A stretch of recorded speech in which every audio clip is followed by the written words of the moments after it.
안녕하세요. 경화여고 2학년 학생 여러분, 그리고 전국에서 고2 신사고 독서 교과서를 사용하시는 학생 여러분 만나서 반갑습니다.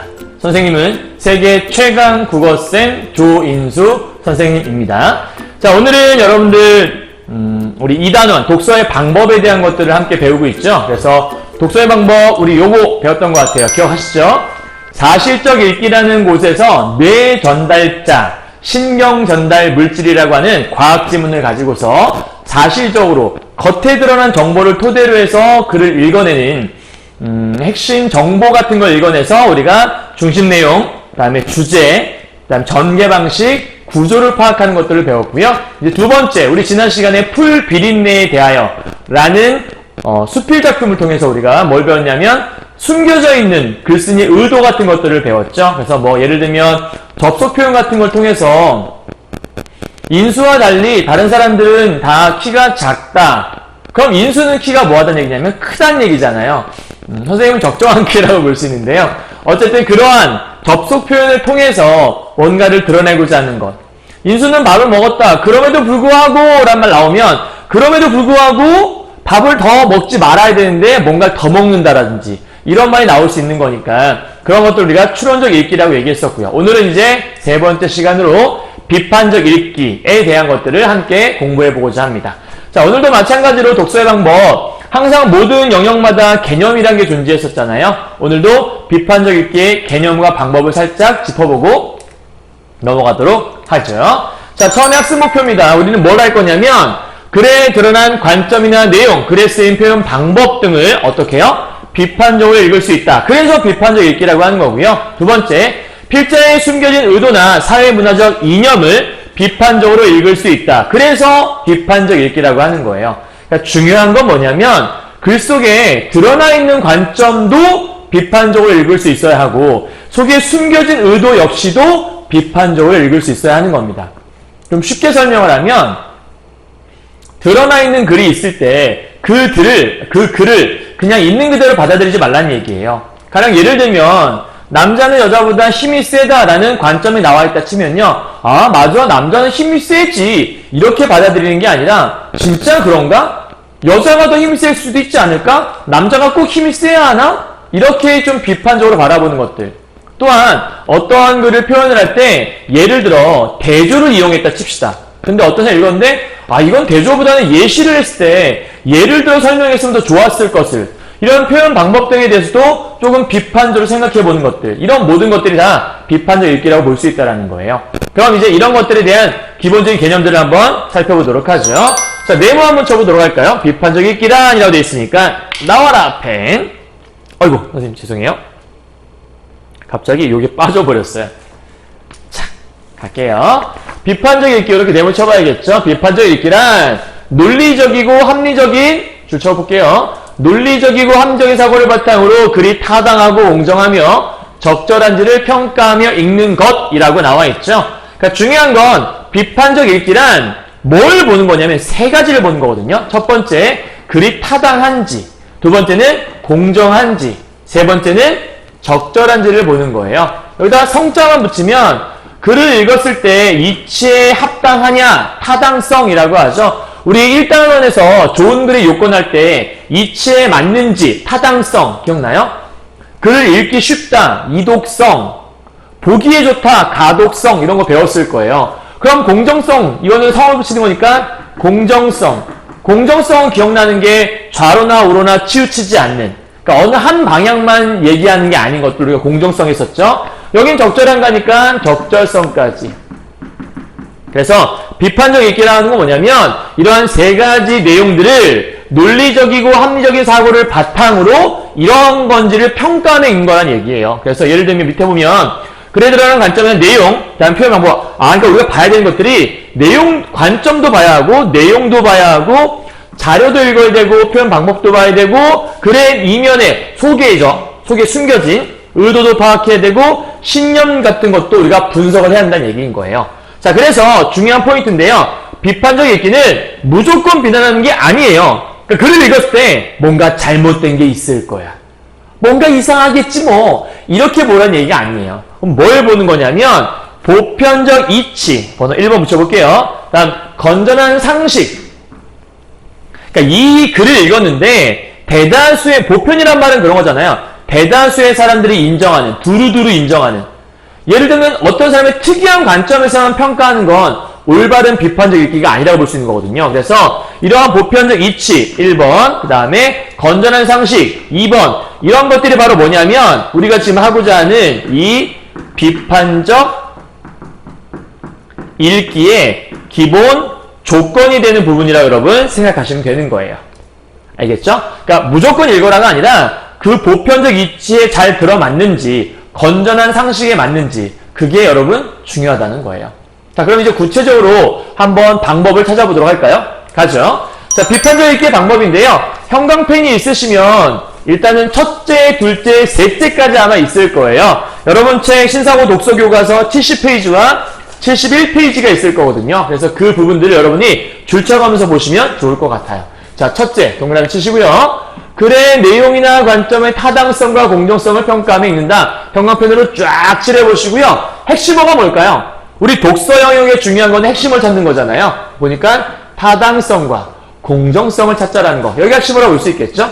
그래서 보면 아까 그거네요. 보편적인 이치, 번호 1번, 건전한 상식 2번, 쭈르르르 읽어보니까 주장이나 근거가 객관적, 줄쳐보자, 하나 더 있네요. 객관적 사실에 입각해서 다뤄졌는지. 그러면 1번과 2번과 3번이라고 하는 이 1번부터 3번까지는 뭐라고 볼 수 있는 거냐면 타당성을 평가하는 방법이라고 우리가 생각해 볼 수 있죠. 그러니까 타당성에 맞는지 어떻게 평가해? 보편적 이치나 건전한 상식이나 객관적인 사실에 입각해서 했는지를 보면 타당성을 판단할 수 있다는 얘기인 거죠. 다음 두 번째요. 한쪽으로 치우쳐져 있진 않은지 여기다가는 기억을 해볼까요? 다음 균형 있게 잘 다루고 있는지 비슷한 말이라고 볼 수 있겠는데 요 기억과 니은은 그럼 뭘 얘기하는 거냐면 여기 써있죠. 공정성의 평가 방법이라고 볼 수 있겠죠. 요즘 우리나라 뭐 진보다 아니면 뭐 예를 들면 뭐 보수다 이런 말들 많이 하잖아요. 근데 어느 한쪽의 입장에서만 글을 써버리면 다른 쪽의 입장을 알아볼 수가 없고 공정한 판단을 할 수가 없잖아요. 이제 그런 걸 얘기한다고 보시면 돼요. 자, 그 다음에 여러분이 하나 알려드릴 게 있는데 여기 좀 묶어볼까요? 이렇게 해서 자, 필자가 말하는 내용이나 관점 외에 그렇지 다른 내용이나 관점이 있을 수 있잖아요. 예를 들면 내가 A라고 얘기했을 때 이거에 대한 거니 A라는 관점도 있지만 B도 있을 수 있고 C라는 관점도 있을 수 있죠. 그러니까 꼭 이 사람이 말한 것만 옳은 건 아니니까요. 그래서 다른 관점이 있을 수 있음을 고려하여 균형감을 잃지 않도록 주의하며 읽자라고 얘기하죠. 그러니까 지금 여러분 이게 보여주는 게 뭐냐면 진정한 비판적 읽기의 어떤 모습, 자세. 그래서 여기가 의미하는 게 바로 이 필자가 얘기하는 비판적 읽기의 진정한 자세를 얘기하고 있다라고 보시면 간단할 것 같네요. 자, 여기가 지금 핵심어는 뭔지 알겠죠? 타당성과 공정성에 관한 얘기였어요. 자, 넘어가 보면요. 둘째 부분에 또 하나 얘기할 게 있나 봐요. 자, 둘째예요. 마찬가지 형광펜 드시고 줄을 쫙 쳐보시면 좋을 것 같죠? 첫 번째 줄만 줄 치면 될 것 같아요. 그죠? 줄 한번 쳐보죠, 선생님도요. 둘째, 동그라미 치고 쭈르르르르르르르르르 줄 쳐봅시다. 자료 및 표현 방법의 적절성을 평가하며 읽는다. 아, 여기는 적절성에 관한 얘기를 하는 부분이었네. 첫 번째에서는 타당성과 그 다음에 공정성에 관한 얘기였다면 두 번째는 적절성에 관한 이야기. 적절성이란 뭐냐면 이 필자가 어떠한 주장을 내세웠을 때 그 주장에 대한 근거가 적절하냐를 물어보는 거예요. 예를 들면 이런 거겠죠. 자고로 남자는 뭐 예를 들면 예로부터 우리나라에 많이 들어왔던 남자는 부엌에 들어가면 안 돼! 라고 얘기했대요. 근데 그거에 대한 근거로 우리 엄마가 그랬어. 그럼 적절해요, 여러분? 우리 엄마가 얘기한 건 다 맞는 거예요? 물론 그럴 수도 있어요. 많이 맞으실 수 있죠, 그죠? 근데 이런 말을 하면 다른 사람들한테 많이 맞을 것 같아요, 그죠? 그러니까 뭔 얘기냐면 어떠한 주장을 펼쳤다면 그 주장에 대한 근거가 대부분의 사람들이 인정할 만한 뭔가 근거가 있어야 될 거예요. 그래서 여러분들 중요한 게 이 적절성을 판단할 수 있는 요건이 여기 써 있는 것 같아요. 뭐냐면 첫 번째, 필자의 주장이나 내용을 뒷받침하기에 적절한지 여기다 우리가 A라고 한번 해보죠. 그 다음 글의 내용이 효과적으로 드러내고 있는지 여기다가 우리가 B라고 한번 해보고요. 마지막 출처가 분명하고 믿을 만한 것인지를 C라고 해본다면 이 A와 B와 C가 바로 앞에와 똑같이 적절성을 평가하는 방법이라고 볼 수 있을 것 같아요. 특히 이 출처라든지 아니면 믿을 만한 어떤 기관 이런 게 제시된다면 훨씬 더 이런 적절성을 잘 끄집어낼 수 있겠죠. 믿을 만한 것인지를 얘기할 때 제일 많이 사용하는 게 주로 통계 자료 같은 것들 얘기 많이 해요. 실질적인 사례를 한번 볼까요? 현대 우리 사회의 가장 큰 문제 중에 하나는 저출산 현상이다. 우리 요즘에 글 읽을 때 계속해서 찾는 게 핵심어 찾죠. 이 글의 핵심어는 저출산 현상이에요. 통계청의 자료에 따르면 인구 동향 집계가 시작된 2000년 이후에 출산율이 매년 심각한 하락세에 있다. 이게 지금 얘가 말하고 싶은 것 같아요. 그러니까 저출산 현상을 어떻게 할 수 있어? 2000년부터 지금까지 쭉 출산율이 하락을 해왔다라는 거예요. 그래프를 보니까 진짜 떨어지고 있어요. 그죠? 자, 보니까 1월부터 이게 뭐예요? 이게 뭐지? 1월부터 12월? 우리는 분명히 2000년부터 쭉 떨어져 왔다면서요. 그러면 이 가로축이 월이 있는 게 아니라 연도가 있어야 되지 않겠어요? 그러니까 여기가 2000년이 있어야 하고 여기 보니까 2016년에 1년간의 이야기잖아요. 1년간의 이야기가 중요한 게 아니라 2000년부터 2016년까지 이 16년간 그래프가 이렇게 떨어지더라. 이런 게 써 있어야 적절한 근거가 되겠죠. 이 그래프가요. 그죠? 근데 이 그래프는 그런 걸 보여주는 게 아니라 월별로 출생한 것. 더군다나 쭉 떨어지는 것도 아니고 주 홀수달에 좀 많이 태어나는 것 같아요. 홀수달에 뭔가 좋은 일이 있나 봐요. 그죠? 홀수달에 부부간의 금실이 좋나 봐요. 그래서 요때 좀 많이 태어나는구나. 이런 걸 좀 알 수 있어서 그거 외에 뭐 별게 없은 것 같아요. 자, 다음 넘어가 보죠. 이 저출산 문제는 심각한 일손 부족 현상으로 이어지게 된대요. 따라서 저출산이 가져오게 되는 심각한 문제성을 지금 여기다가 제시를 하고 있는 거겠죠? 그럼 줄쳐본다면 여기다가 줄치면 될 것 같아요. 저출산으로 인한 어떤 영향? 아니면 프라블럼, 문제점이라고 볼 수 있겠죠. 그래서 경제성장에 이렇게 미친 영향이 크더라. 그래서 밑에 보니까 저출산 현상을 겪고 있는 일본, 그러니까 일본의 사례를 가져와서 더 증명을 하려고 하는 거예요. 그럼 여러분 이제 하나 의심해봐야 될 거는 왜 일본이지? 진짜 일본이 이런 거 겪고 있나? 이런 게 좀 증명이 돼야 더 적절한 예시가 될 수 있겠죠? 일본은 근데 실질적으로 이게 좀 많다고 얘기해요. 그 다음 생산 간의 인구가 줄어들어 기업체의 구인은 심각한 수준에 일본이 이르렀대요. 그러니까 지금 이 보고 있는 이야기는 일본의 이야기라고 볼 수 있겠죠? 그러니까 직장은 있는데 일할 사람이 없는 거예요. 너무 안타까운 상황 아니에요? 우리는 취업난에 시달린다고 얘기하는데 이 진짜 너무 뭔가 좀 들어맞지 않는 거죠? 자, 그래서 밑에 보시면 인구 절벽 우려가 큰 우리나라도 예외는 아니다. 자, 이렇게 줄쳐볼게요. 우리 지금 비판적 읽기에 대해서 공부를 하고 있지만 여러분 오해하면 안 되는 건 이 글은 비판적 읽기만으로 읽는 글은 아니에요. 비판적 읽기도 읽을 수 있고 그 다음 앞에 봤던 추론적 읽기도 가능한 거고 사실적 읽기도 병행이 돼야 되는 거죠. 대부분의 읽기는 어느 한 방향만 읽는 건 아니거든요. 근데 그 중에서 대표적인 케이스의 어떤 사례들을 골라내는 것 뿐인 거죠. 그럼 여기 우리나라도 예외는 아니다라고 써 있잖아요. 근데 뭐가 아닌지 모르잖아요. 그러니까 이 안에 숨겨진 의미 뭘까요? 인구 절벽 우려가 큰 우리나라도 예외가 아니다. 근데 앞에서 일본 얘기를 했잖아요. 일본 심각해. 그럼 우리가 예외가 아니라는 얘기는 우리도 심각해라는 의미가 이 안에 숨어 있는 거죠. 그런 건 우리가 무슨 읽기라고 하냐면 추론적 읽기라고 얘기를 하는 거죠. 이해하셨죠? 자, 그 다음 저출산 문제를 해결하기 위해서는 그럼 여기서부터 묶어요. 이렇게 묶어서 여기까지 묶으면 여기는 지금 저출산 문제를 해결하기 위한 문제 해결 방안이 써 있다고 볼 수 있겠네요. 어떻게 하면 해결될 수 있대요? 출산 장려 정책. 애를 낳으면 막 1000만 원씩 주는 거예요. 그럼 애를 많이 낳지 않을까요? 결혼 촉진 정책. 결혼을 하면 막 2000만 원씩 주는 거예요. 그럼 결혼을 하겠죠. 결혼을 해야 아이를 낳을 수 있고요. 그러니까 지금 이 출산 장려 정책이나 이런 결혼 촉진 정책을 잘 펼치면 그로 인해 아이들을 많이 낳게 될 것이니까 그런 문제가 해결되지 않겠니? 라고 얘기하는 것 같아요. 자, 여러분 이 글을 읽었으니까 이걸 토대로 우리가 방금 전에 봤던 타당성, 공정성, 적절성에 관한 것들이 어떻게 읽어낼 수 있는지를 한번 보도록 할게요. 윗글은 저출산 현상의 심각성을 제시하고 그 대책 마련을 촉구하는 글이다. 즉, 이 글은 이러한 얘기를 하고 싶은 거다라고 하는 거니까 필자가 진정으로 말하고 싶은 것, 우리 지읒 뭐라고 그래요? 지읒 뭐라고 그래요?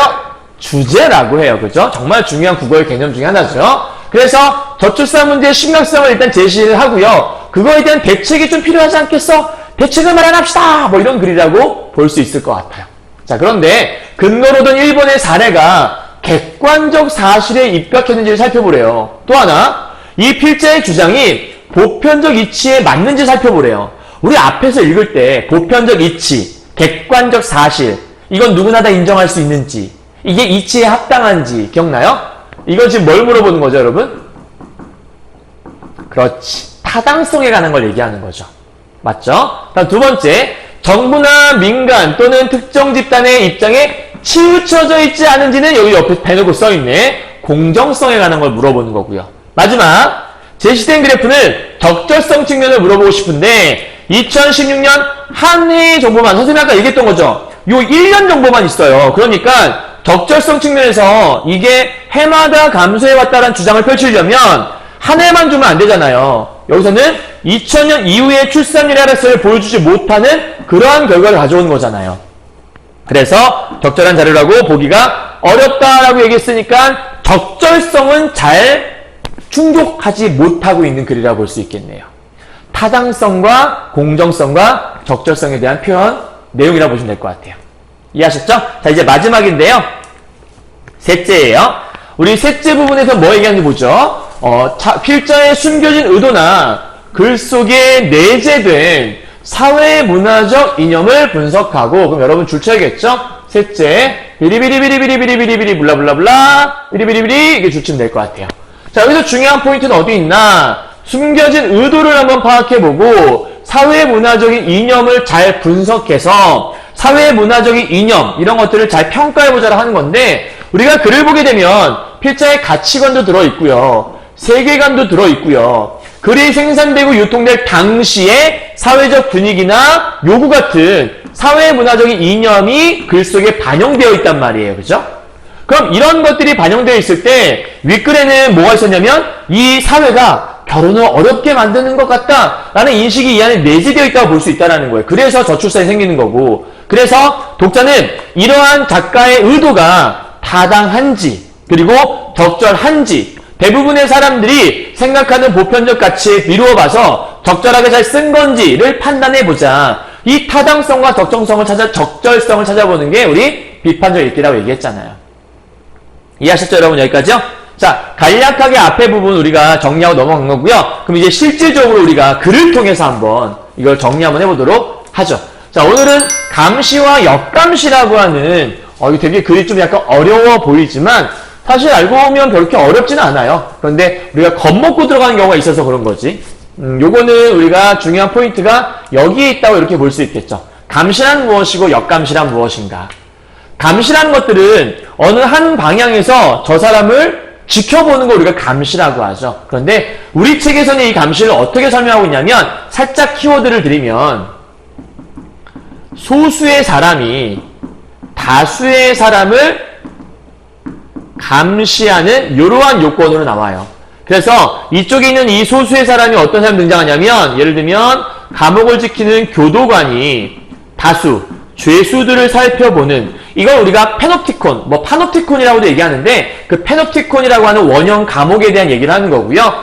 그걸 좀 넘어가게 되면 이 교도관 대신에 권력자라는 존재가 여기에 들어가게 되고, 이 죄수에는 다수의 일종의 대중이 이 안에 들어가게 돼요. 자, 이걸 우리가 감시라는 개념에서 책에 설명하는 거예요. 그럼 역감시라고 한다면 뭘까? 역감시는 당연히 다수가 그럼 반대로 소수를 감시하는 거죠. 그럼 저거와 약간 똑같이 비슷하게 쓴다면 소수와 다수를 쓴 다음에 이번엔 거꾸로 이렇게 감시하는 걸 우리가 역감시라고 하는 거죠.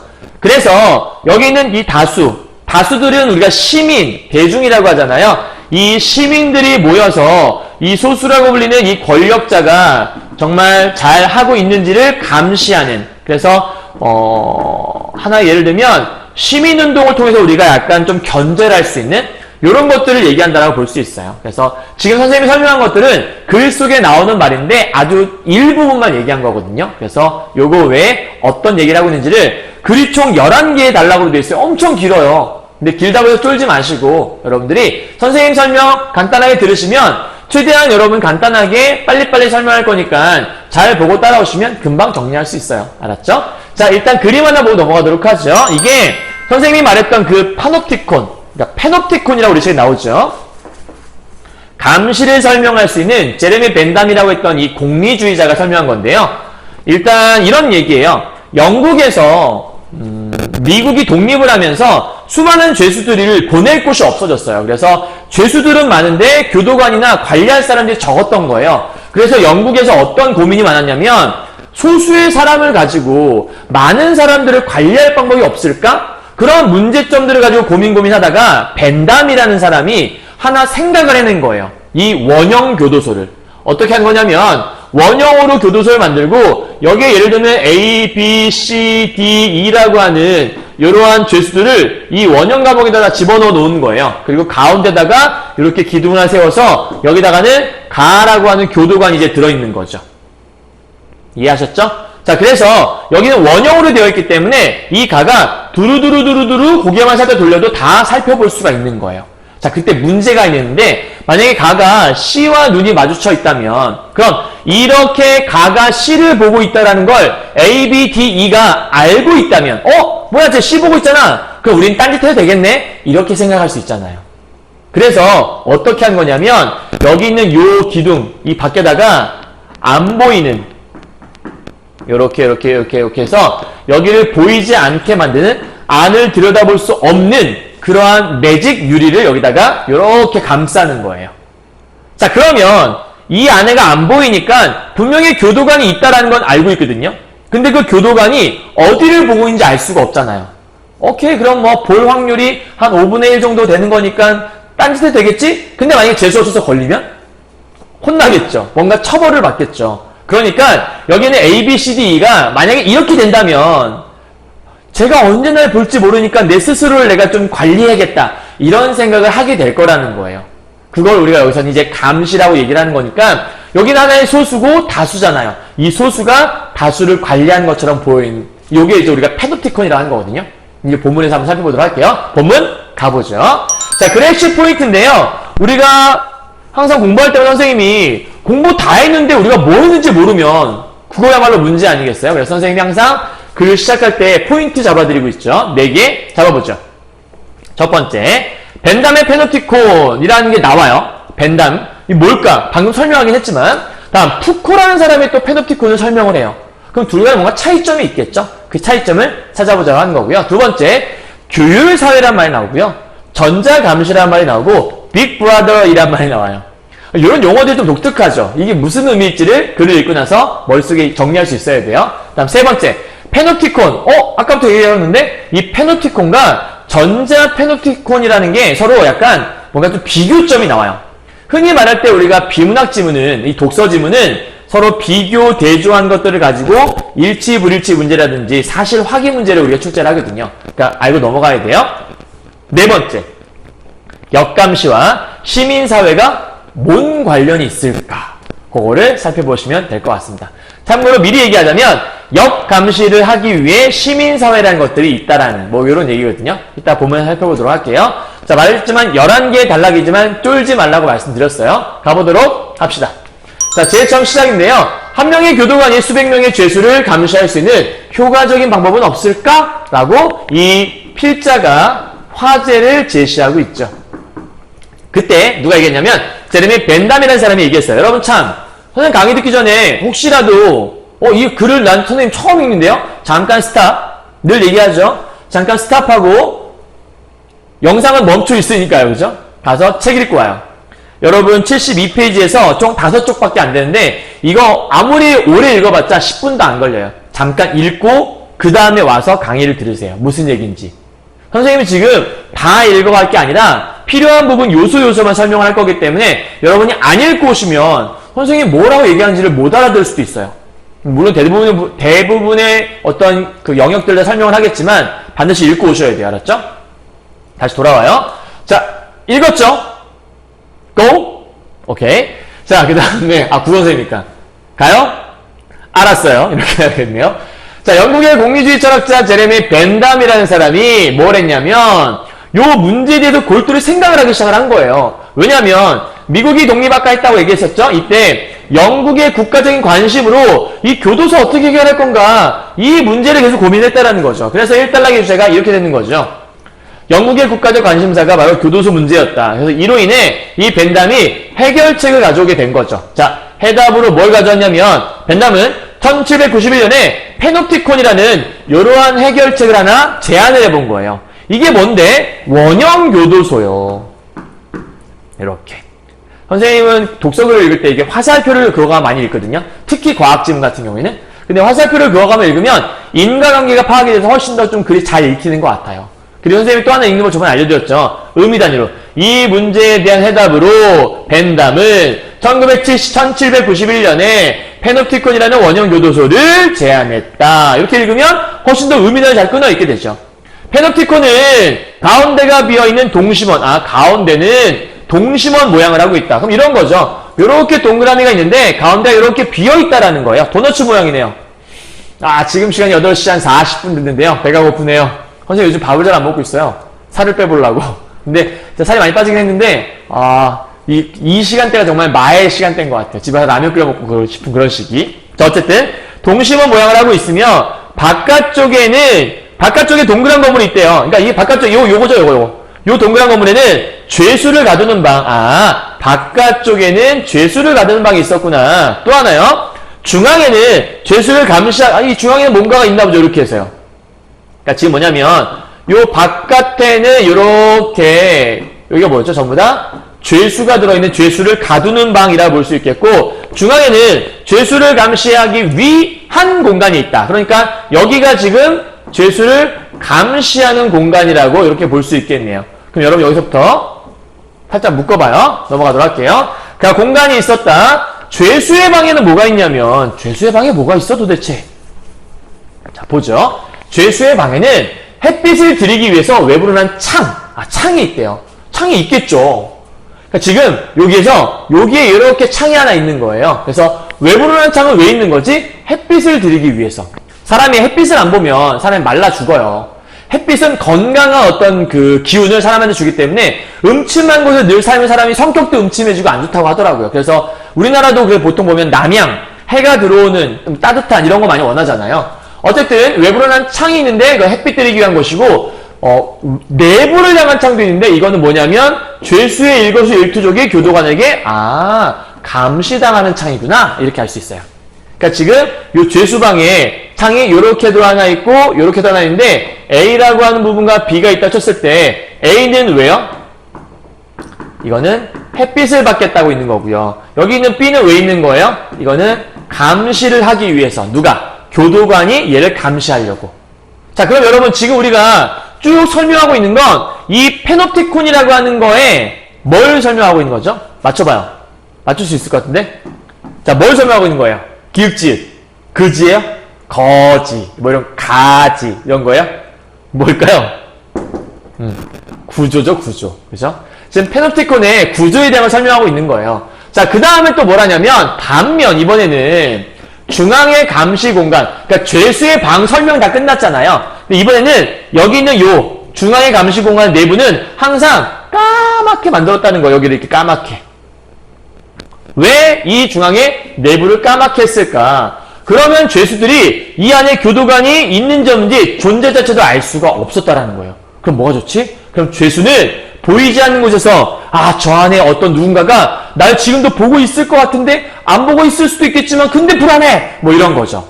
그러니까 이 결과 교도관을 의식하게 되고 결과 스스로를 감시하게 되는 그런 구조라고 설명을 했던 거예요. 이게 벤담이 생각했던 이 페놉티콘의 원리라고 하는 거죠. 그럼 지금 여기까지 이렇게 끊어본다면 아까 선생님이 앞에서 끊었던 부분부터 여기까지는 지금 뭘 얘기한 거냐면 이 벤담이 생각하는 이 페놉티콘 있죠. 이 페놉티콘의 구조 플러스 원리에 대한 걸 이렇게 설명을 해내고 있는 거네요. 됐죠? 자, 그래서 이 근데 잘 될 줄 알았는데 밑에 보니까 사설교도소이면서 죄수의 노동에 의존하는 공장형 교도소가 바로 이 페놉티콘이었는데 이게 당시 영국의 개혁 세력 일부는 공공교도소를 추진했었나 봐요. 근데 얘는 공공교도소, 나라에서 정부에서 관리하는 걸 만들고 싶은데 사설이니까 뭔가 좀 이렇게 안 맞는 거죠. 그 다음 격리식 교도소를 꿈꿨는데 죄수들을 완벽하게 격리하고 싶었던 거예요. 근데 여기 있는 이 페놉티콘은 죄수가 노동을 해서 사설이니까 자체적으로 이익을 뭔가 창출을 해야 되잖아요. 그러니까 이 죄수가 노동, 일한 시간만큼 또 풀어줘야 되는 거고, 그러니까 완벽 격리된 공간이 아니라는 걸 알 수 있겠죠. 그래서 얘네들이 선택을 받지는 못했대요. 그 얘기는 결국은 건축이 되지 않았던 거예요. 그러니까 상상에서 끝나버렸다고 볼 수 있겠죠. 자, 여기까지 2단락인데 2단락 중에 이렇게 볼 수 있겠네요. 벤담의 페놉티콘이 제안. 그러니까 벤담이 이런 게 있습니다라고 해결책을 제안했던 거죠. 이거 아니면 이거 쓰시면 돼요. 벤담의 페놉티콘의 구조와 원리. 이렇게 쓰셔도 크게 틀린 건 아니라고 볼 수 있습니다. 자, 그러면 벤담의 페놉티콘 얘기했으니까 다음은 뭐 얘기할까? 3단원 가볼까요? 벤담의 페놉티콘은 우리에게도 낯설지가 않대요. 오? 왜? 여러분 낯설지 않아요? 이 작가가 글쓴이가 생각하기에 낯설지 않대요. 이유가 있겠죠. 뭔데? 미셸 푸코의, 그러니까 국내에서 번역이 된 책 중에 이 미셸 푸코의 감시와 처벌이라는 걸 보니까 여기에도 이 페놉티콘이 소개된 적이 있나 봐요. 그러니까 이런 얘기를 했겠죠. 물론 이 책을 안 읽은 사람들은 뭐래? 이렇게 얘기할 수 있겠죠. 그죠? 하지만 그런데 푸코에게 있어서 여러분 좀 줄 좀 쳐볼게요. 이렇게 가로를 좀 묶어봅시다. 이렇게 해서 푸코에게 있어서 페놉티콘은 벤담이 상상했던 사설교도소의 의미를 훨씬 뛰어넘는 것이었다. 자, 여기 여러분 숨은 의미를 좀 봐야 되는데 이건 뭐냐면 이 페놉티콘 있잖아요. 이 페놉티콘의 어떤 범위를 이 푸코는 좁은 의미로 본 게 아니에요. 방금 봤지만 이 페놉티콘을 벤담보다 더 넓은 의미로 재해석을 했다라는 게 바로 이 푸코의 특징인 거죠. 쉽게 말하면 좀 확장해서 해석을 한 거라 보시면 돼요. 뭔 얘기예요? 벤담 같은 경우에는 그 사설 교도소 그 공간, 그러니까 교도소라는 그 하나의 공간에 대해서만 얘기를 한 거예요.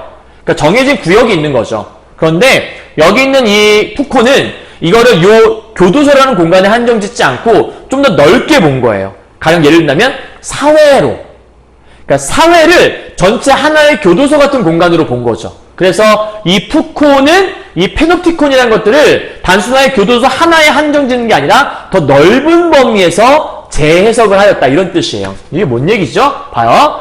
새로운 근대적 감시의 원리가 체화된 건축물이었고, 그러니까 푸코가 보기에는 이 페놉티콘이 근대적 감시의 원리가 이게 들어있는 거란 얘기예요. 그러니까 근대적 감시의 원리가 뭔데? 소수가 다수를 관리하고 하는 것들. 그래서 밑에 보면 군중이 한 명의 권력자를 우러러보는 스펙터클의 사회. 이게 무슨 사회인지 모르겠어요. 근데 말하기를 한 명의 권력자를 군주들이 오 하고 우러러보는 게 스펙터클한 사회래요. 오 스펙터클한 나의 군주 뭐 이렇게 보는 건지 모르겠지만 우리가 지금 그 뭐 사회 시간이 이런 게 아니기 때문에 파헤치려 하지 마시고요. 글은 그냥 있는 그대로 읽어내시면 돼요. 국어 시간이잖아요. 그죠? 의미만 파악하시면 되니까 스펙터클의 사회가 뭐야? 아, 군중이 한 명을 우러러보는 것. 이게 스펙터클. 근데 여기에서 이 사회에서 한 명의 권력자가 다수를 감시하는 반대죠. 조금 전에는 여러 명이 우호하는 거였는데 반대로 이 한 명이 여기 있는 여러 사람을 오히려 감시하는 이걸 우리가 뭐라 하냐면 규율 사회라고 한대요. 그러니까 지금 푸코가 바라보는 이 페놉티콘, 푸코의 페놉티콘은 스펙터클의 사회가 아니라 규율 사회라는 측면으로 변화하고 있다라고 지금 설명을 하는 거죠. 그럼 규율 사회가 뭐예요? 라고 물어본다면 페놉티콘과 똑같은 거죠. 한 명의 권력자가 다수를 감시하고 관찰하는 것이라 볼 수 있다는 얘기예요. 이해하셨어요, 여러분? 자, 그 다음 동시에 그런 변화를 추동한 것이었다. 이는 또 개인에 대한 근대 권력의 통제가, 그러니까 개인에 대해서 누가 통제하냐면 이 권력이라는 것, 이 권력이 통제하는데 어떻게? 육체적인 형벌에서 산업 자본주의의 인간형에 적합한 넘어가봐요. 영혼의 규율. 아, 진짜 멋있는 표현 아닙니까? 그러니까 지금까지는 권력이 누군가를 통제할 때 육체만 구속했던 거예요. 못 가, 못 나가, 여기 가만히 있어! 이렇게 했나 보죠. 근데 단순하게 육체적으로만 이렇게 형벌을 내는 것이 아니라 이제는 영혼까지 규율을 매겨서 영혼을 우리가 이렇게 뭐랄까 잡아두는 영혼까지 우리가 감시하는 되게 더 무서운 사회 아닌가? 단순하게 육체만 구속하는 것이 아니라 이제는 영혼까지도 구속을 해버리는 그런 사회가 페놉티콘이라고 하는 사회라고 푸코가 얘기를 하고 있는 거죠. 그래서 페놉티콘은 당연히 푸코가 바라보는 페놉티콘이에요. 모세관 같은 권력이 사회 구석구석에 스며들어 우리를 통제한다. 이게 바로 푸코 철학의 정수다라고 좀 설명을 하고 있는 거예요. 이해하셨어요, 여러분? 그럼 여기서 우리가 핵심어만 좀 볼까요? 핵심어는 푸코는 이거죠. 세계 권력이라는 게 바로 우리를 통제하는 것. 그게 바로 푸코가 바라보는 이 푸코 철학의 핵심 포인트라는 거예요. 그러니까 푸코는 단순하게 교도소라는 이 공간만 본 게 아니라 마치 이 사회가 이 교도소처럼 하나의 권력자가 많은 다수들을 권력으로서 통제하고 감시하고 있더라. 이렇게 본 게 푸코의 페놉티콘이라고 얘기하는 거죠. 넘어가세요. 감시는 은밀하고 알 수 없게 아까 진행됐죠. 왜냐하면 가려진 공간이라고 얘기했었으니까. 그 다음 반면에 처벌은 확실하고 효과적으로 시행되었어. 그러니까 사람들이 저항을 하지 않겠죠. 다음 통제와 권력은 비대칭적인 시선을 가능하게 하는 것이 바로 이 페놉티콘이라는 구조라는 거예요. 그럼 페놉티콘이라는 구조가 은밀하고 알 수 없는 거 알겠어요. 그죠? 그리고 확실하게 효과적이라는 것도 뭐 그런가 보죠. 근데 이제 중요한 건 왜 비대칭적인 시선이라는 거죠. 종이 쳤어요. 8시 50분이에요. 얼른 하고 집에 갈 거예요. 자, 비대칭적인 시선이라는 게 뭐냐면 A라는 사람과 B라는 사람이 있다고 얘기했을 때 A가 B를 볼 수 있고 B가 A를 볼 수 있다 칩시다. 그러면 굉장히 균형이 잘 맞은 거죠. 이거는 대칭적이라 볼 수 있어요. 서로 간에 딱 균형이 맞는 거니까. 그런데 요 사이에 이렇게 거울을 하나 두니까 이 A가 B를 보는 건 가능했어요. 그런데 B가 A를 보는 게 불가능했다고 생각합시다. 그러면 이게 평등한가요? 균형이 좀 맞아요? 균형이 안 맞죠. 그러니까 이거는 서로 간에 대칭이 맞지 않는 거예요. 위아래가 다른 거니까. 위아래가 똑같아야 대칭인 거죠. 따라서 이 비대칭적인 시선이라는 게 무슨 얘기냐면 한쪽에서만 보이는 그러한 시선을 얘기하는 거예요. 방금 봤던 페놉티콘이 그러한 시선이잖아요. 안쪽에서 바깥만 바라볼 수 있는, 죄수들은 안을 볼 수 없는 그런 구조였으니까. 그래서 이런 거에 특화된 게 바로 이 말하는 이 푸코의 페놉티콘. 그래서 교도소가 공장, 학교, 근대, 막사, 병원과 비슷하고 이것들이 다시 교도소를 닮았다는 것이 놀라운 사실일까? 너무 놀랍지 않니? 학교가 교도소라니. 어떤 사람들은 그렇게 느낄 수도 있을 것 같아요. 그런데 공장 갔더니 이 공장은 교도소와 같은 곳이다! 그럼 누가 공장 다니려고 하겠어요? 군대 갔는데 이 군대는 교도소와 같은 곳이야! 병원은 교도소와 같은 곳이야! 그럼 당연히 있기 싫지 않을까? 이게 너무 놀라운 사실 아닌가? 라고 물어봤는데 푸코의 논평이 과연 놀라운 사실일까? 이런 의도잖아요. 그러니까 놀라운 사실이 아니라는 거죠. 그 얘기는 이미 푸코는 이 사회, 학교나 공장이나 군대나 병원이라는 곳이 교도소와 비슷하다라고 여기고 있는 거죠. 그러니까 이 사회 자체가 누군가에 통제되는 곳이라고 생각을 하고 있다는 거예요. 그래서 우리의 사회가 여기 써있네요. 거대한 페놉티콘, 즉 교도소와 별반 다르지 않다라는 게 푸코가 전달하는 바였다라는 거예요. 자, 3단락 교재는 페놉티콘을 근대적 원리로 재해석한 푸코의 모습이 있는 거죠. 벤남 같은 경우에는 한 공간에 대한 얘기를 했다면 이제 푸코는 이거를 좀 더 넓게 해석을 했어요. 그죠? 그러면서 근대적 원리라는 걸로 파악했는데 그 원리라는 것이 무엇이냐 봤더니 권력이라는 게 우리를 통제하는 그런 구조였다. 이해 갔죠? 권력자가 우리를 통제하는 한 명의 권력자가, 그걸 아까 우리가 무슨 사회라고 얘기했냐면 규율사회. 이런 거 잊으시면 안 돼요. 여러분 핵심어라고 볼 수 있는 것들이니까. 다음 네 번째 단락이에요. 푸코의 감시와 처벌. 아까 우리 처음에 나왔던 그 책인 것 같죠? 여기는 인문학자의 범주를 넘어서 지식인 일반과 대중에게까지 큰 영향을 미쳤대요. 와, 그러면 대중에게 큰 영향을 미친 게 푸코인가 보죠? 어떻게? 푸코의 영향력은 밑에 봐요. 근대 규율 권력의 미시 구조를 잘 드러내는 전형적인 사례였대. 1번. 다음 두 번째. 페놉티콘을 통한 감시가 정보혁명 시대에 전자감시와 흡사하다는 것도 2번. 이게 뭐냐면 1번과 2번은 이 푸코의 영향력이 왜 큰지, 푸코의 영향력이 얼마나 큰지를 보여주는 핵심이라고 볼 수 있어요. 그래서 이 두 개를 묶어서 푸코의 영향력이 큰 이유를 1과 2로 설명하고 있는 거죠. 그래서 근대 규율 권력이라는 건 아까 우리가 페놉티콘 얘기했었으니까 이것의 이 구조를 잘 드러내는 사례가 페노프티콘이었다. 그 다음 두 번째가 요게 더 중요하거든요. 여기다 별표 칠까요? 이걸 얘기하고 싶은 거거든요. 페노프티콘을 통한 감시가 정보혁명 시대가 지금 시대잖아요. 그러니까 이게 근대 시기의 이야기에서 끝나는 게 아니라는 거예요. 왜 우리한테 영향이 있는 거냐면 이 근대 시기에 존재했던 페노프티콘이라는 존재가 그 상황이 현대로 왔더니 정보혁명 시대에는 없을 줄 알았는데 여기에는 전자감시라는 게 있고 그 전자감시와 이 푸코가 말했던 페노프티콘이 약간 좀 통하는 면이 있던데 그러니까 의미가 있는 영향이 있다는 얘기를 하는 거죠. 그럼 4단락의 주제를 잠시 후에 한번 써보도록 할게요. 70년대 중반 이후에 다양한 감시와 통제의 방법이 전자감시가 뭔지를 모르니까 그 사례들에 대해서 얘기를 해주고 싶은가 봐요. 그럼 이제 사례를 줄 좀 쳐볼게요. 컴퓨터 데이터베이스 1, 폐회로 텔레비전, 우리가 흔히 말하는 CCTV요. 다음 신용카드와 같은 전자결제 3번이요. 인터넷 통한 소비자 정보의 수집 4번이요. 뭔 얘기죠? 지금 사람들을 감시하고 있고 우리를 통제하고 있는데 이거를 이 현대 정보화 사회에서는 요 네 가지로 포장을 했다는 얘기예요. 그러니까 컴퓨터 데이터베이스는 뭐냐면 우리가 어딘가에 회원가입을 하게 되면 그 회원가입한 정보가 그 사이트에 이렇게 축적이 되잖아요. 그럼 우리가 데이터베이스라고 하죠. 그래서 예전에 한번 네이버라는 그 인터넷 사이트가 털려갖고 문제가 좀 있었던 그런 사건이 한번 있었던 것 같아요. 네이버도 그렇고 뭐 다른 사이트도 그런 게 좀 있었던 것 같아요. 그죠? 그래서 개인정보 유출되었던 심각한 문제인 거죠. 왜냐하면 그로 인해 누군가가 우리한테 전화를 할 수도 있는 거고 우리가 누군가에게 조종을 받게 되는 거니까. 두 번째, CCTV. 진짜 심각한 문제죠. 우리나라에 CCTV가 엄청 많잖아요. 내가 어느 장소를 간다면 어디를 통해 어떻게 가는지를 CCTV를 뒤져보면 다 나와요.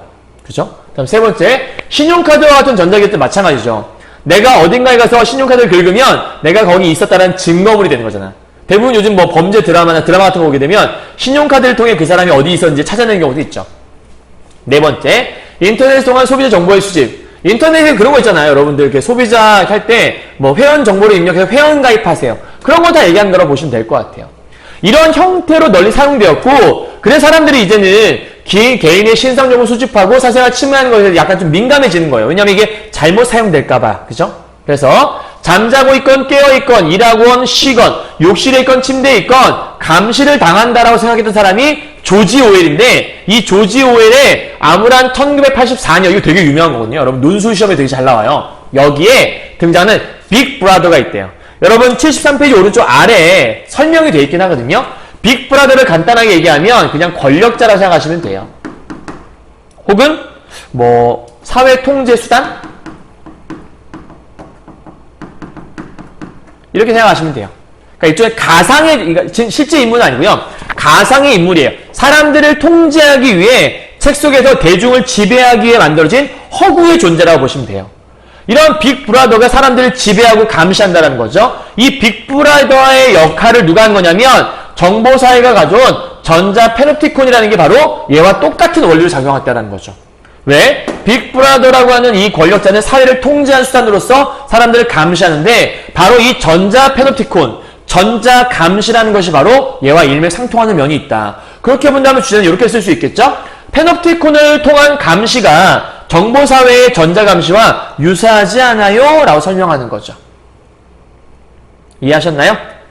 자, 그럼 이제 다음 단락 넘어가서 한번 보도록 할게요. 5단락까지요. 서구사회 역사를 보면 19세기 초엽부터 이제는 서구사회에 대한 얘기를 하기 시작해요.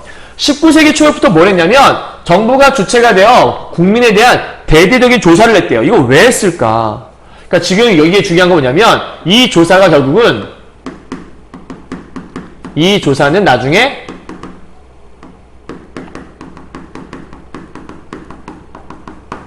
전자감시로 이어지게 돼요. 그래서 의미가 있는 거예요. 전자감시로 이어지기 때문에 의미가 있는 건데 이는 그 이전에는 보기 힘들었던 현상이다. 그러니까 그 전에 안 했다라는 거예요. 그러니까 정부가 주체가 되어서 국민의 조사를 해. 뭐 하냐면 봐요. 나이부터 시작해서 가족 수, 가구, 인구, 그 다음에 쭉 해서 굉장히 광범위한 조사가 다 이루어져요.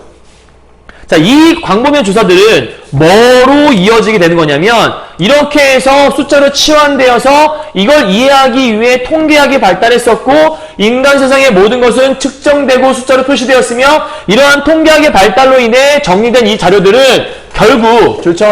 제일 중요한 거 새로운 정책과 법률을 위한 기초 자료로 활용이 되었다라는 거예요. 무슨 말 이해 가세요? 국민에 대해서 아주 광범위한 조사를 했어요. 그 결과 통계학도 발달을 했는데 그 통계학의 발달을 가져왔던 그 조사들이 결국은 새로운 정보와 법률을 위한 기초 자료로 활용이 되더라 이런 얘기예요. 그럼 이러한 자료들이 있으면 사람들이 어떤 사람들이 존재하고 요 지역에는 이런 사람들이 많고 이런 걸 다 알 수가 있잖아요. 즉 이걸 조사한 사람들이 구체적으로 어떠한 정보를 가지고 있고 어떤 사람들이 모여 살며 어떠한 경향을 갖고 있는지 다 알게 되는 거니까 그들의 일거수일투족을 다 파악하고 있다는 얘기. 모든 걸 다 파악하고 있다는 얘기는 그게 바로 감시라고 하는 거니까 결국 이 모든 게 다 감시로 이어지는 거겠죠. 근대 관료제와 복지국가는 숫자와 통계 없이는 불가능했대요. 워낙 사람이 많았으니까. 자, 정보기술의 발달과도 이것도 중요해요. 지금 통계학이 발달했었는데 정보기술의 발달도 중요해요. 왜? 이것도 관계가 있는 거니까. 결국은 이런 얘기라 보시면 돼요. 아까 대대적인 조사 있죠. 이 대대적인 조사는 결국 뭘 불러왔냐면 통계학의 발달을 가져왔어요. 그리고 더불어서 정보기술의 발달도 가져오게 되었어요. 이렇게. 왜? 대대적인 조사를 했을 때 이거를 잘 정리하려면 통계라는 게 필요하잖아요. 그리고 더 잘 조사하기 위해서는 정보기술이 필요하잖아요. 여기 봐봐요. 찰스 베비지는 19세기 초엽에 통계 처리를 잘하려고 계산기를 설계했어요. 그리고 컴퓨터 산업에서는 한 회사가 인구 총조사를 위해서 연산 기계를 만들었단 말이에요. 그러니까 점점 이런 정보기술이 발달하고 통계학이 발달하면서 더 사람들에 대해 조사를 하게 되겠죠. 결국 이 모든 것들은 저기 써있는 새로운 정책과 법률을 위한 기초자료로 활용이 되었다고 하지만 맨 마지막 결국 이것은 뭘로 이어질 수 있냐면 전자감시로 이어지는 그 밑바탕이 된다는 얘기를 하는 거죠. 그래서 이 5달러 교재는 이렇게 볼 수 있는 거예요. 19세기 서구 사회의 전자감시라는 거. 그러니까 19세기에는 전자감시가 여기로부터 시작되었다는 거죠. 대대적인 조사로부터 시작이 된 거예요. 그럼 6달러 한번 넘어가 보도록 하죠. 정보기술은, 이 정보기술 얘기하는 거죠. 정보기술은 정보의 처리뿐만 아니라 그 수집과 저장도 용이하게 했대요. 그러니까 그 수많은 자료들을 조사한 다음에 이거를 잘 저장해주고 수집하게 만들어준 거죠. 대표적인 사례, FBI, 유명한 기관이죠. FBI에서 범죄자에 대한 신상 정보를 만들면서 출발했는데 지금은 수천만 명에 대한 정보가 축적이 되어 있나 봐요. 너무 대단한 거 아닙니까? 자, 그래서 원래 초기의 목적은 뭐였냐면 단순하게 사법적인 절차를 용이하게 하는 거였거든요. 그러니까 정상적으로 시작을 했어요. 그런데 지금은 사람 고용하거나 자격증 줄 때 그 사람의 과거를 조회하는, 이 과거를 조회한다는 게 그 사람을 감시하는, 그 사람이 원하지도 않는데 그 사람을 감시하고 통제하는 수단인 거잖아요. 즉 FBI에 쌓인 이 수많은 데이터베이스라는 게 사람들이 이렇게 감시하고 통제하는 수단으로, 그 사람이 만약에 과거에 뭔가 이상한 것이 있었다 그러면 이 과거 조회를 통해서 잘라버릴 수 있으니까 그 사람의 모든 것들을 속속들이 알고 있는 거죠. 그래서 또 다른 사례를 얘기하는데 이번에 인터넷 얘기를 하네요. 인터넷은 정보를 찾는 것을 도와주는 한편 쿠키 등을 통해 IP 주소나 전자 우편과 같은 사용자 신상 정보를 기업에 제공을 한대요. 그래서 그 결과 기업이 소비자 정보를 얻도록 도와주는 게 바로 이 인터넷이라는 거예요. 그러니까 여러분, 인터넷이라는 게 되게 편리해 보이지만 인터넷을 통해서 많은 것들을 얻기도 하지만 결국 우리의 신상 정보를 기업체에게 넘기는 그러한 결과를 낳게 된다는 거니까, 그럼 기업체는 내 의지와 관계없이 내 정보를 갖게 되는 거잖아요. 그럼 문제가 있는 거 아닌가요? 그죠? 무슨 말인지 이해 가시는 거죠? 자, 지금 그래서 아까 첫 번째 우리 FBI 얘기했었잖아요. 이 FBI, 요 얘기가 뭐인 거냐면 바로 지금 데이터를 통해서 감시하고 있는 데이터 감시 사례 첫 번째. 그럼 여기는 인터넷은요, 데이터 감시 사례 두 번째라고 볼 수 있겠죠. 그렇다면 여기 세 번째, 직장 컴퓨터는 어떨까? 직장에서의 컴퓨터는 잘 보시면 작업자의 업무 시간과 작업의 진행 과정, 심지어 그의 행동까지도 기록해서 와 대박 상관에게 전달할 수 있는 기능을 하는 게 바로 이거라는 거죠. 그럼 이건 이제 데이터 감시, 데이터를 통해서 감시한다는 얘기죠. 그 세 번째 사례라고 볼 수 있겠네요. 너무너무 무섭지 않니?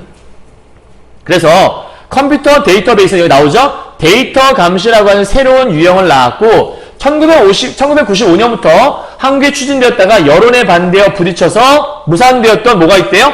전자주민카드라는 게 있었대요. 얘는 7개 증명 41개 항목이 통합될 예정이었대요.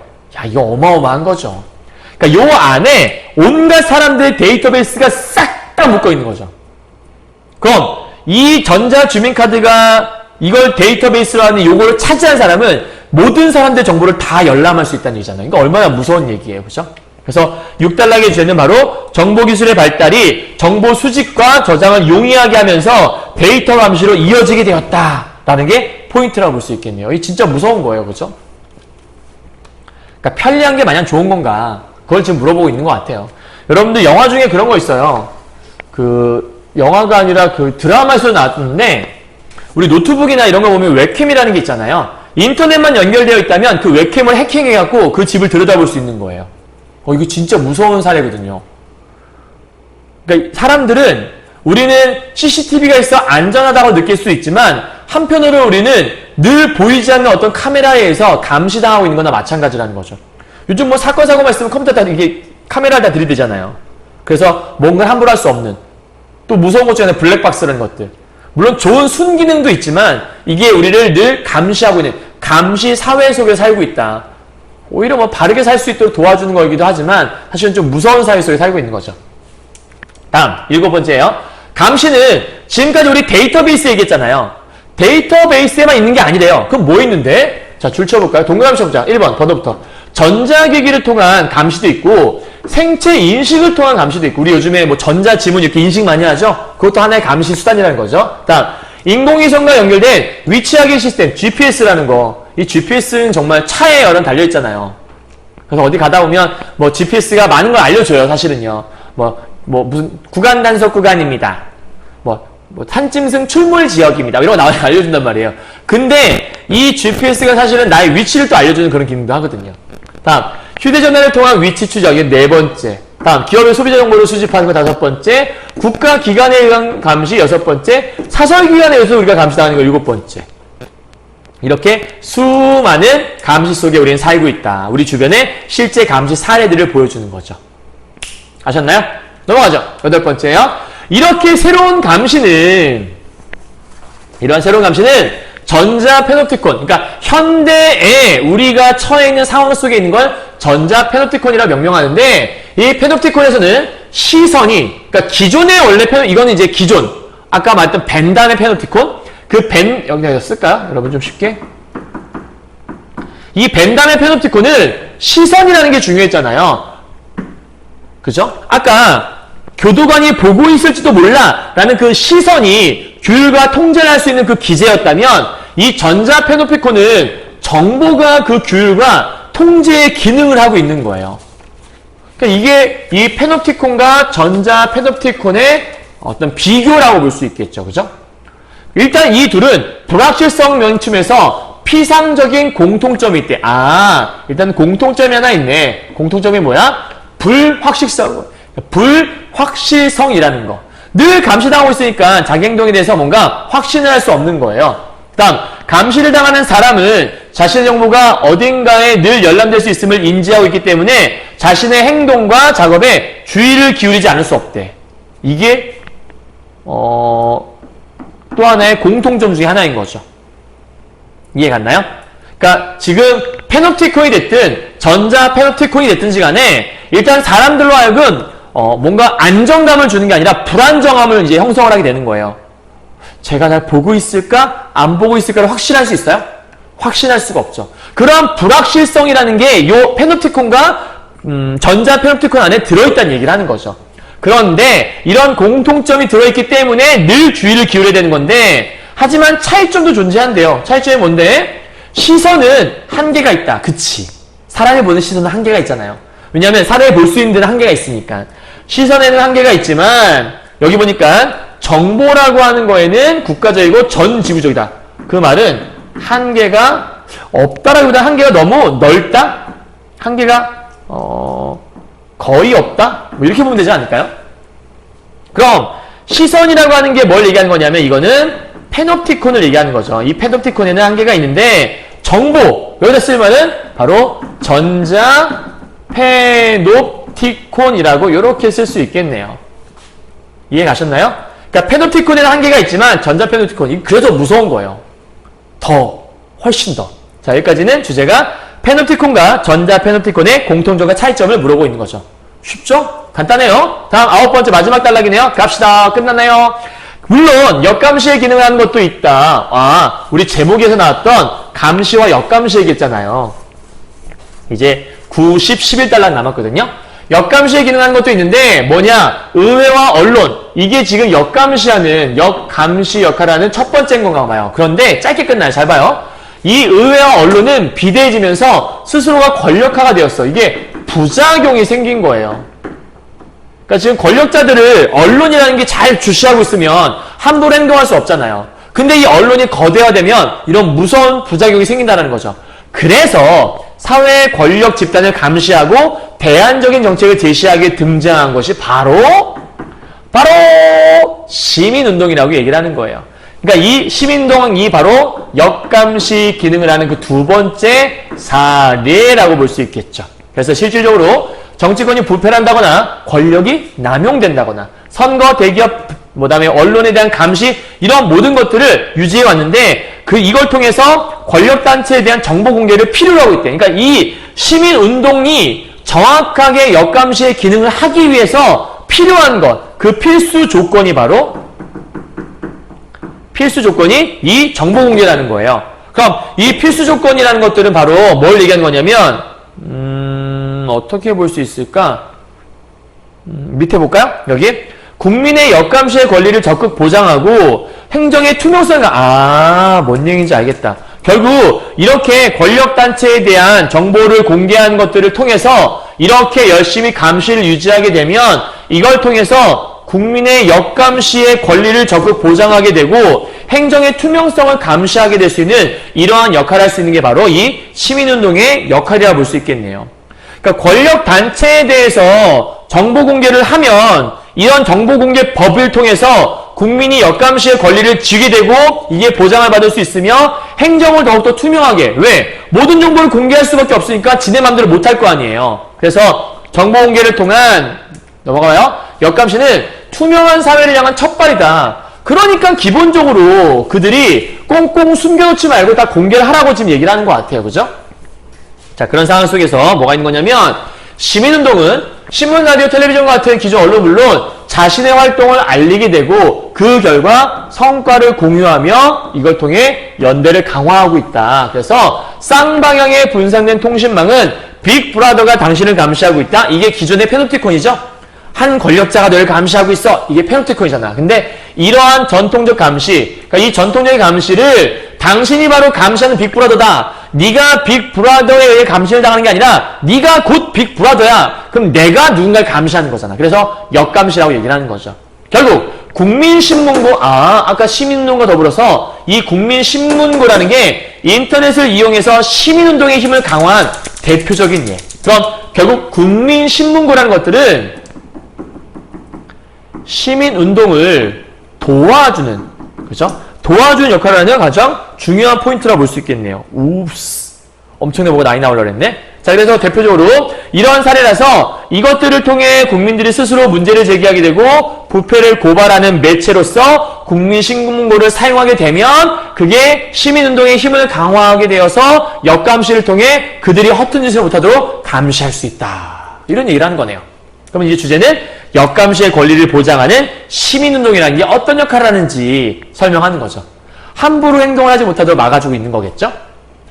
자, 이제 거의 다 끝난 것 같아요. 10달락 가도록 하죠. 벤담의 페놉티콘은 푸코에 의해 현대사회의 교율체제로 탈바꿈을 했고, 아까 그렇지. 아까 우리 처음에 얘기했잖아. 벤담의 페놉티콘이 좀 확장되어서 현대사회의 교율체제로 변했어. 누가? 푸코가 이런 역할을 했던 거죠. 그리고 나서 이러한 교율 체제로 바뀌었던 푸코의 페노프티콘이 다시금 전자 페노프티콘으로 이어지게 된 거예요. 결국 페노프티콘에 이렇게 이어진 역사를 볼 수 있는 거네요. 벤담의 페노프티콘, 그 다음에 푸코의 페노프티콘, 그 다음 전자 페노프티콘으로 이렇게 세 개. 발음이 좀 힘드네. 자, 어쨌든 페노프티콘의 이러한 궤적은 현대사회의 교율 통제 체제가 훨씬 더 복잡하고 미묘한 것이라는 인식에서 기인을 하고 있는데, 넘어가 봐요. 교도소가 없다면 우리 사회가 곧 교도소. 이건 푸코의 생각이었죠. 사실을 금방 알았을 것이라는 푸코식의, 넘어가요. 사회는 곧 페노프티콘이고 페노프티콘은 곧 교도소다. 그래서 현대사회 조직에서 통제체제를 설명하는데 한계가, 이게 뭔 얘기야. 지금 푸코의 페노프티콘이 이 사회에 대한 걸 설명할 수 있는 공간이라고 했잖아요. 근데 그것만으로 현대사를 설명하려고 하니까 너무 힘들었던 거야. 왜? 한계가 있으니까. 이 등식에는 시선보다 정보 수집이 중요해진 과정, 그리고 정보 수집이 피감시자의, 자, 줄 쳐볼까? 동그라미 쳐볼까? 이 1번, 그 다음에 정보 수집이라는 게 감시당하는 사람의 자발적인 행위와 협조를 통해 일어날 수 있다는 것, 정보 데이터 베이스의 접근이 모두에게 투명해질 경우에는 보통의 사람들이 권력자를 감시하는 것 같은 예상치 않은 결과가 나올 수도 있다는 이러한 중요한 인식들. 이게 1번부터 3번까지인데 이런 게 결여되어 있기 때문에 저기에는 한계점이 있다 설명하는 거죠. 그럼 주제는 이렇게 쓸 수 있겠네요. 푸코의 페노프티콘 개념에 한계가 있다. 그래서 아마 아까 얘기했던 그 전자 페노프티콘 얘기를 하는 거라고 볼 수 있을 것 같아요. 마지막 11단락이에요. 페노프티콘에 대한 논의는 데이터베이스에 대해서도 새로운 통찰을 가능하게 한대요. 뭐 어떠한 통찰? 여기서 중요한 포인트는 통찰이겠죠.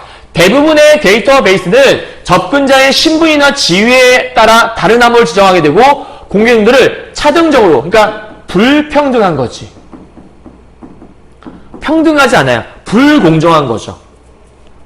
그렇지 않을까? 정보라는 걸 아무한테나 다 공개하진 않잖아. 근데 이렇게 차등적으로 결정하다 보니까 페노프티콘이라는 거는 시선의 아까 기억나니? 페노프티콘은 한쪽만 볼 수 있다는 것 때문에 문제가 생겼잖아요. 나만 볼 수 있어, 이것 때문에. 노래 그런 거죠. 그 사람 나만 볼 수 있어요, 내 눈에만 보여요, 뭐 이런 노래 있단 말이에요. 이은미의 애인 있어요라는 노래인데 되게 좋은 노래거든요. 한번 들어보시면 좋을 것 같은데. 나만 볼 수 있어요. 그 사람 날 볼 수 없고. 그런 내용은 아니다. 그거는 내가 좋아하는 사람이 내 눈앞에 나만 볼 수 있다. 남들은 모른다. 뭐 이런 얘기를 볼 수 있는 거야. 어쨌든 넘어가요. 쓸데없이 얘기했어요.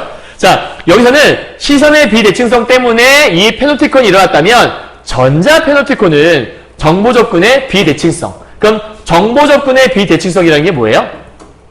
이거죠. 공개 정도가 차등적으로 결정되어서 누구는 볼 수 있는데 누구는 못 보는 거예요. 그러니까 이게 대칭을 이루지 못하는 거죠. 대칭이라는 건 가치가 있다고 얘기했잖아요. 그죠? 그래서 때문이다. 이를 방지할 수 있으려면 뭐 해야 되는 거지? 그 방법을 얘가 제시하고 있어요. 자, 뭐냐면 정보의 과다한 수집 자체를 금하거나, 그러니까 이 최선의 방법을 지금 설명하는 거죠. 그것에 대한 접근 권한을 다양한 방법을 통해서 평등하게 만드는 것이 2번. 따라서 1번과 2번은 이것을 방지하기 위한 좋은 방법이라는 거죠. 왜 이렇게 해야 되는 거야? 나는 접근할 수 없는 정보에 권력을 가진 어떤 자가 접근할 수 있다면 그것은 어느 순간 나를 올가매는 것들로 작용할 수 있으니까 위험하잖아. 그래서 이런 것들이 필요하다라고 얘기하고 있는 거죠. 자, 마지막 단락 주제는 전자 페노프티콘 시대에는 개인정보 보호에 대한 관심이 필요하다라고 얘기하는 거예요. 됐나요, 여러분? 와, 되게 길죠? 엄청나게 긴 시간 동안 강의했는데 그래봤자 1시간 정도 강의했어요, 여러분. 자, 이제 이걸 통해서 조금 정리를 해보도록 하죠. 오늘의 중요한 포인트가 이 페노프티콘이라는 거잖아요. 그 페노프티콘이 어떻게 변해와 있는지 이렇게 한번 정리해볼까요? 페노프티콘 개념의 변천에 대해서 한번 알아봅시다. 좀 전에 한번 보긴 했는데 첫 번째 벤담의 페노프티콘이 있었죠. 벤담의 페노프티콘이라는 게 이렇게 변했어요. 푸코가 좀 더 확장 재해석을 했죠. 그 다음에 마지막 최근에 와서 전자 페노프티콘이 생겼죠. 그렇다면 벤담의 페노프티콘은 뭘 의미하는 거였지? 아까 효율적인 감시 구조의 교도소에 관한 얘기였다. 하지만 푸코가 해석한 건 전 사회적인 거였잖아요. 근대 권력의 특징을 보여주는 것으로 재해석을 했다. 더 넓은. 그래서 규율사회 이런 얘기했던 것 같아요. 그리고 이제 마지막 전자 페노프티콘은 정보가 규율과 통제의 기제로 사용되면서 새로운 유형의 감시라고 볼 수 있는 최근의 것. 이쪽에 있는 이 벤담 거는 시선이라는 게 정답이었다면 여기는 정보가 통제 기제가 된다는 거. 이게 중요한 특징이었죠. 됐나요? 그럼 이제 이걸 통해서 이것만은 꼭꼭꼭 정리를 한번 해봐야겠죠? 자, 갈래는 논설문이고요. 제재, 페노프티콘, 그리고 전자 페노프티콘을 제재를 하고 있고요. 주제는 현대사회의 전자 페노프티콘은 다양한 유형으로 대중을 감시한다. 아까 되게 많은 유형들이 있었죠. 그래서 역감시가 가능하게 하기도 한다. 즉, 전자 페노프티콘이라는 것들을 감시를 하기도 하지만 역감시 기능도 있더라. 그럼 제목에서 감시와 역감시의 역사라는 것들은 아마 전자 페노프티콘을 더 핵심으로 다루고 있는 소재라고 볼 수 있겠네요. 됐죠? 특징은 뭐 따로 알아볼 필요가 없을 것 같아서 여기까지만 알아보도록 하죠. 자, 이제 마지막으로 우리 학습활동 끝내야겠죠? 갑시다. 미리 좀 풀어갖고 왔으니까 바로바로 정리하면서 마무리하도록 하죠. 이 글에 제시된 페노프티콘에 대해 정리해볼까요? 벤담이 제안한 교도소인 페노프티콘의 형태를 한번 써보세요. 벤담거예요. 그죠? 가운데가 빈 동심원 모양이었고, 아까 보니까 바깥의 둥근 건물에는 죄수가 두는 방이 있었죠? 중앙에는 다수를 감시하는 공간이 있었죠? 바깥 향한 창에는 햇빛을 받았고, 내부 향한 창에는 감시용이었고, 중앙 내부 공간은 항상 어둡게 유지했어. 못 보게요. 그죠? 다음, 왜 이렇게 설계했던 거죠? 보이지 않는 곳에서 나를 감시하고 있음을 그런 교도소의 시선을 인식하게 만듦으로써, 의식하게 만듦으로써 죄수 스스로가 감시할 수 있도록 만들었던 구조. 너무나 이상적인 거지. 그래서 잘 실현되지 않았지만. 2번 문제요. 푸쿠가 말한 페노프티콘. 우리 좀 전에 벤담 걸 봤으니까 이제 푸쿠 거 보자는 거죠. 새로운 근대적 감시의 원리가 체화된 건물이다. 그 외에 이렇게나 많이 있었어요. 스펙터클의 사회에서 규율 사회가 변화한 것. 스펙터클의 사회가 뭔데? 군 중에 한 명의 권력자를 우러러보는 거였는데 이제는 반대로 한 명의 권력자가 다수를 감시할 수 있는 사회로 바뀌었어. 두 번째, 개인에 대한 근대 권력의 통제에서 어떤 일이 있었냐면 처음에는 육체적 형벌을 많이 했었는데 이제는 영혼의 규율을 통제할 수 있는 걸로 바뀌었다. 그다음 세 번째, 모세가 같은 권력이 사회 구석구석에 스며들어서 우리를 통제하는 것을 우리는 푸코의 핵심 철학이라고 아까 얘기했던 것 같아요. 그죠? 정리 끝? 오케이. 다음 3번 가도록 할까요? 2번이네요. 전자 페노프티콘의 의미와 유형에 뭐가 있었을까? 의미는 이런 거죠. 정보기술의 발달을 가져온 잠시 체계이고요. 정보가 규율과 통제의 기재가 되는 것. 기존의 페노프티콘은 시선이 중심이었고요. 그죠? 기억하시죠? 다음, 유형은 아까 컴퓨터 베이스도 있고 되게 많았어요. 뭐, 아까 CCTV도 있었고, 생체인식, GPS, 휴대전화 통한 위치 추적, 소비자 정보의 수집, 사설기관, 국가기관, 이렇게 되게 많은 것들 본문에 있었으니까 하나씩 써놓으시면 될 것 같아요. 다음, 세 번째 문제예요. 다음의 내용을 다루는 필자의 관점을 공정한지 판단해봐라. 현대사회의 감시와 역감시에 대한 설명을 비판적으로 한번 이해해보세요. 이렇게 쓸 수 있겠는데? 감시, 정보가 규율과 통제의 기재가 된다. 요게 아까 말했던 전자 페노프티콘의 특징이었죠? 여기 써있네. 전자 페노프티콘, 그죠? 다음 역감시, 공개된 정보를 바탕으로 하는 시민운동 같은 게 역감시에 대한 이거잖아. 그럼 생각해봐. 지금 이 글을 설명할 때 이쪽 방향에서 설명했었고 이쪽 방향에서 설명했잖아. 감시도 설명했고 역감시 설명했어. 그럼 고루고루 설명 잘했죠? 아주. 그렇지? 고루고루 설명 잘했어요. 다음 두 번째요. 그렇다면 이건 공정해, 공정하지 않아요? 공정한 것처럼 보이죠? 왜? 좌로나 우로나 치우치지 않았으니까. 두 번째요. 전자 페노프티콘인데 긍정적인 측면보다 통제와 감시의 측면만, 이게 뭔 얘기지? 전자 페노프티콘 아까 얘기하면서 사람들을 통제한다. 뭔가 안 좋은 게 많은 것 같다. 이런 얘기 많이 하지 않았어요? 얘는 약간 조금 공정성에 결여된 듯한 느낌을 좀 줄 수 있다는 거. 이렇게 볼 수 있다는 거죠. 우리 왜냐면 비판적 읽기의 핵심은 타당성, 공정성, 적절성 보는 거였으니까. 그럼 이제 넘어가서 2번 볼까요? 페노프티콘을 방지하는 방법에 대한 필자의 주장과 근거. 아까 뭐였지? 주장 근거는? 과다 수집 자체를 금지하자. 정보 데이터 베이스에 대한 접근 권한을 모두에게 평등하게 해야 된다. 그래서 근거로서 아까 뭐 했겠냐면 정보 접근의 비대칭성이 있으니까 통제와 감시가 발생할 수 있으므로 이런 게 필요하다라고 얘기했잖아. 그럼 굉장히 이거는 적절하다라고 볼 수 있는 거겠죠. 그죠? 그러니까 아주 타당합니다라고 지금 얘기할 수 있는 것들이고요. 어떻게 할 수 있지? 판단해보자는 거죠. 가봐요. 보편적이고 건전한 상식에 비추어서 어긋나지 않았고 현재 일어나고 있는 일이죠. 그리고 앞으로 일어날 법한 개연성이 있는 일이기 때문에 아주 타당하다라고, 아이고 안 썼네. 타당성을 인정할 만한 글이라고 설명하는 거예요. 됐죠? 다음 넘어가세요. 네 번째요. 아까 미셸 푸코의 감시와 처벌 얘기한 건 이런 거 있었죠. 교도소가 공장학교, 군대, 막사, 병원과 비슷하고 이것들이 다시 교도소를 닮았다는 것이 얼마나 놀라운 사실일까라는 논평이 있었어요. 이게 어떤 관련이 있냐면 우리 사회가 거대한 페노프티콘과 다르지 않음을 함축한 내용이었죠. 그래서 전자 페롭티콘에 대한 설명을 나아가는 과정을 설명했고 이걸 통해 보니까 관련이 있어 보이는데? 라는 생각을 하게 될 거예요. 그러니까 이 글은 적절해요, 적절해요라고 얘기할 수 있다는 거죠. 되셨나요, 여기까지요? 자, 이제 마지막입니다. 넘어갑시다. 79페이지에 사례가 나와 있네요. 사례 1. 경찰 수사의 폐회로 텔레비전 분석에 비리비리되었고 보니까 사실상 무언의 목격자가 있더라. CCTV에 대한 얘기를 하고 있는 거예요. 그러니까 이 무언의 목격자인 이 CCTV는 감시 기능이 있다는 걸 얘기하는 거죠. 자, 사례 2 같은 경우에는 이 드론에 대한 얘기인데, 이런 얘기다. CCTV도 사람이 있는 게 아니잖아요. 기계가 존재하는 거죠. 그러니까 무인 기계예요. 그죠? 여기 있는 드론도 무인 기계잖아. 사람이 직접 어딜 가는 게 아니라 기계가 대신 가는 거니까. 둘의 공통점이 있네. 둘 다 무인이라는 점에서. 사람이 늘 상주하지 않아도 뭔가를 관찰할 수 있는 게 CCTV. 사람이 직접 가지 않아도 거기 대신 보내서 관찰할 수 있는 게 무인 정찰기인 드론. 그렇죠? 그래서 이런 고공 촬영과 이런 배달까지, 배달도 하더라 진짜 드론이. 그죠? 이런 거 가능하다는 얘기는 여기다 쓸게요. 이 무인기의 다양한 기능을 얘기하는 거고, 이건 다소 좀 긍정적인 측면을 얘기한다라고 볼 수 있을 것 같아요. 자, 그렇게 본다면 1번 가볼까요? 폐회로 텔레비전 CCTV 긍정적 효과가 뭐가 있을까? 경찰 수사에 도움이 되겠죠. 그죠? 맞아요. 또 범죄 예방 같은 데 도움이 될걸요? 범죄 증거를 확보할 수도 있고요. 근데 단점이 있다면 개인의 사생활과 인권 침해의 소지가 있다는 게 하나의 특징이겠죠. 반면 무인기 마찬가지예요. 사람 접근이 어려운 장소를 탐색할 수 있는 장점이 있고요. 신속 정확하고 저렴하고 비용이. 왜냐하면 사람이 직접 투자되지 않아도 되는 거니까. 근데 부정적 효과는 개인의 세상을 침해하는 건 마찬가지겠고요. 그 다음에 사고의 위험성도 있다는 게 하나의 특징이라고 볼 수 있을 것 같아요. 됐어요? 여러분 학습 활동은 정답을 선생님이 써주긴 하지만 꼭 이것만 있다고 볼 수는 없어요. 그러니까 여러분들이 그냥 이런 대답들이 존재할 수 있구나 정도만 확인하시고 넘어가시면 된다는 얘기입니다. 자, 여기까지 정리 다 했고요. 대략 1시간 한 10분 정도에 걸쳐서 강의를 했는데 요 내용들 잘 기억하셨다가 본문이 좀 길긴 하지만 선생님이 말씀드린 것만, 말한 것만 잘 기억하시면 크게 어렵지 않게 잘 풀어낼 수 있을 겁니다. 아시겠죠? 자, 고생 많으셨고요. 다음 우리 감상적 읽기 김광섭의 생애 감각에서 만나 뵙도록 하죠. 고생하셨습니다.